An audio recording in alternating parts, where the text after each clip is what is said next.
My name is Susan Algeretti, and I work with Councilwoman Debbie Ortega. And first I want to tell you she's really sorry she can't be here today. Her mother lives in Grand Junction, and she had emergency surgery on Friday. So we cleared her schedule and sent her out of town for as long as she needs to be there. So that is the only reason why she's not here with you today. I think a lot of you probably know Debbie. She's been a lifelong community activist and civil servant. She's worked at the federal level, at the state level, served as Council District 9 representative for a number of years, was the first head of the Denver Homeless Commission, and then 4 years ago ran and won the at-large seat on City Council. So she's got a long history of working, listening to the community, identifying your concerns, and making sure your voice is heard at City Council, whether that be in our park system. You know, a few years back, there was a great deal of controversy when Council Park was used for a new school. There was a lot of controversy, but what that pointed out was that there were a number of parks, or what we thought were parklands, across the city that were in fact not parkland. And so over the last few years, Council has worked really hard. I'm looking at the exact figure, and so 600 acres of that land has now been designated as park and protected from what we thought were parks. So that's how Debbie operates. She listens to you, she works hard, she studies the issues, she works with her colleagues, and at the end of the day, I think we all have the same goal that, you know, Denver is a city we love. We want to be able to live here. We want our kids to be and grandkids able to live here, and we want everybody to have safe, affordable housing and good jobs. So I've got with me Joe Wood, who is with Debbie's campaign, and Jack Patterson, who is also on the council staff, and we'll do the best we can to answer questions. Jack's expertise, one of his many areas of expertise, is environmental regulation. Debbie worked really hard this last year with Colorado Municipal League and the National League of Cities on an issue you might not think about every day, but we have increasing numbers of old tanker cars carrying oil through our city, and there has been a number of incidents across the country. And, you know, those trains run right, you know, through the central business district, through our neighborhoods. So Jack has worked really hard with Debbie on those issues and trying to move the federal regulations. NFL did adopt the policy he worked on. So they are now also advocating for us at the national level. So any questions? Are we safe? No. You know, the other thing is there are city agencies. Jack, why don't you stand up and talk a little bit about it, that are working on this, our emergency agencies, our planning agencies. But a big problem is the age of the rolling stock that is carrying those. And so Jack's been very involved in that regulatory process. Sure. What we're talking about is transportation of flammable liquids in tank cars. And as Susan said, there is one issue is tank car standards have not been updated. The National Transportation Safety Board deemed the present rolling stock called DOT 111 tank cars to be defective in the 1990s. And so that's never really been changed. And it's now proposed that they're going to move up to a new standard. But we just, in fact, had a very big derailment, 15-car explosion in West Virginia this weekend, and those were all the new tank cars. So don't be fooled into thinking you change the tank car, the problem goes away. So that thing, it looked like a baby nuclear bomb going off a new tank car. Yeah. Yes, that's it. In fact, what that was called is a BLEVE. I think we're going to hear about it, which is a boiling, liquid, evaporating, expanding vapor explosion, or else a bloody loud, violent event is another acronym it's known as. And it happens when there's expansion of the liquid in the heat. It's flammable, and finally the vapor pressure will burst out, and then you'll get an explosion from it. One of the tricky things about this issue is it's being driven by massive increases in transportation, initially of ethanol, all around the country for renewable fuel standard and for oxygenated fuels originally. And then given the massive increase in transportation of crude oil, we went from about 9,000 tank car loads a year 6-8 years ago to just under 500,000 tank cars a year. So this is a massive increase in how we move petroleum around the nation.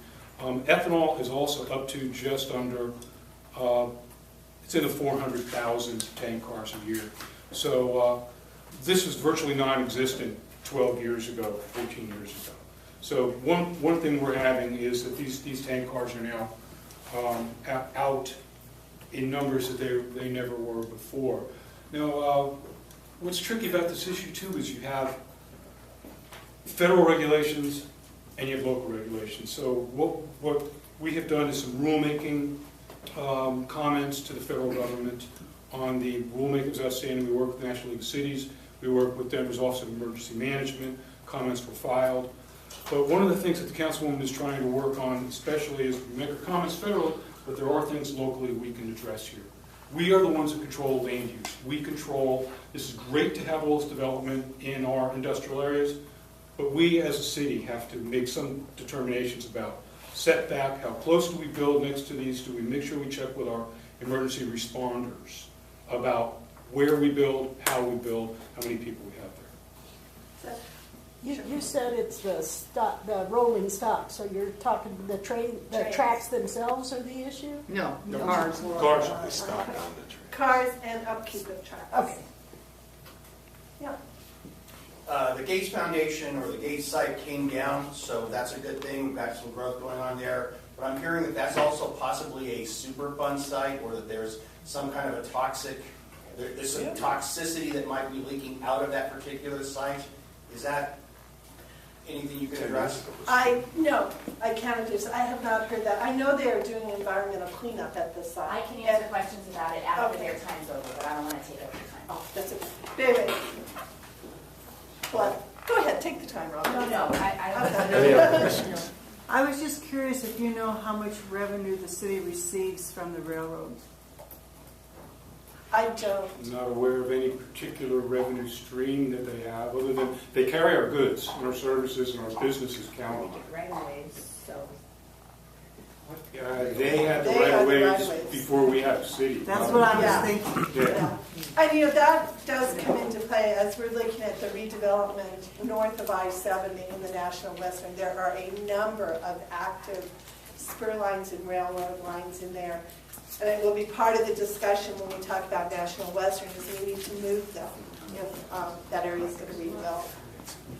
What's Debbie's stance on marijuana regulation, and is there any kind of an idea of movement on taxation to keep from driving it into the black market, or keep it in the black market? So Debbie actually requested, and March 3rd, I believe it is, they're going to have hearings on the last year, how the regulations we've done have been working, what problems we're seeing, what problems we aren't seeing. So we'll know more. That hearing is in committee in 2 weeks. Council has together worked very hard to develop a regulatory scheme that would enact what the voters wanted. Her primary concern was, and is, restricting access to medical marijuana for our kids.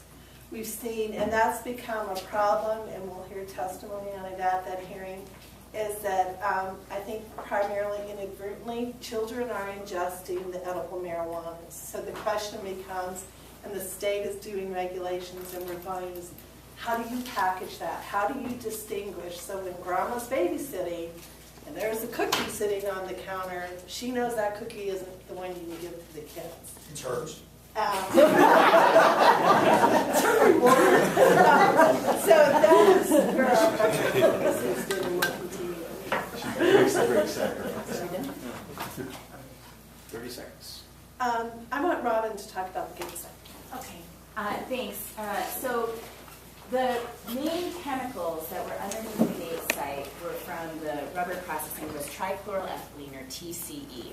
Yeah. It was never a federal Superfund site. It was never under any federal obligation. When the landowners closed the factory, they went through a process with the state called a voluntary cleanup, a VCUP. What it does is it says, I'm telling you my land's dirty. I'm telling you that I'm cleaning it up. You get to approve or disapprove how I clean it up, But if you, in the end of the day, say, yep, you've cleaned it up to standards, then I'm not liable. So there's an incentive for the owner to voluntarily come forward and do all this. There's standards that are used. So before I was elected and before Chris Nevitt was elected, one of the things we did was work together, and a number of the neighbors in Baker and other neighborhoods helped to raise the standard of the cleanup. Denver or Colorado was using a very old standard, it was very low. And so we did succeed, and they now are cleaning up to the federal standard, even though it's not under federal supervision. So most of what has been happening there over the past 10 years is happening underground, and basically it's fascinating. They were pumping molasses. There is a microbe in molasses that literally eats and breaks down the TCE in a way that helps to neutralize and make it no longer dangerous. Part of the reason, many of us had these mixed feelings about the old factory building coming down because it was so pretty and the brick. Part of the reason that building had to come down was because the last pool that they were trying to remediate was underneath that building. And so by virtue of taking it down, they're in the final phases of the cleanup on that parcel. And, we did have a real fight in the beginning with that redevelopment because there's no requirement in the state of Colorado to have a public process around that kind of cleanup. And we actually had some construction workers that were digging a hole and were overcome by fumes and got sick. And so that is how the whole thing started. This is like 9 years ago, 10 years ago now I'm talking. But since we have had public process, during that 5 or 6 years when the cleanup was being planned, and since we've had such major disclosure now, there's, all the documents were at the Decker Library for a while. We've had no threats to human health or any concerns that anything was happening that was dangerous. And I think that what you'll find is that the development community is fairly aggressive about not wanting to take anything dangerous because, it's a risk to them. And there are interested buyers now. That land is about to be sold to a new developer. And so I think that altogether we're in the tail end of the cleanup and we are in really good shape. We had high standards, high disclosure, and public process. So those are some good things about it, and I don't think there's anything anyone needs to be concerned about. It will be safe for residential standards when it's done. That's not the case everywhere in the city. Like in the far north where the old Arsarco smelter is, those places will only be doing commercial development because it's not safe for residential. So this is going to be very high, very safe, very good redevelopment, I think, for this community.